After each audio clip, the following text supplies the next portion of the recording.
Perfect measurement के साथ हम शंकरपारा की रेसिपी देखेंगे।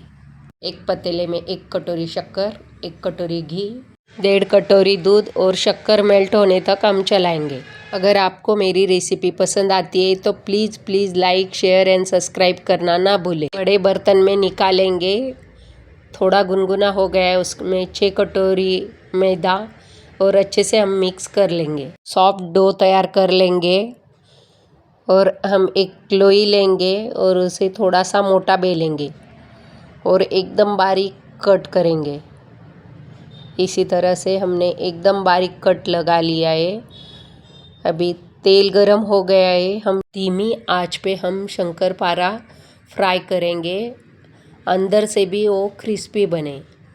इसी तरह से हमने शंकरपारे फ्राई कर लिए हैं और चाय के साथ खाने के लिए रेडी है। Thanks for watching. Bye bye.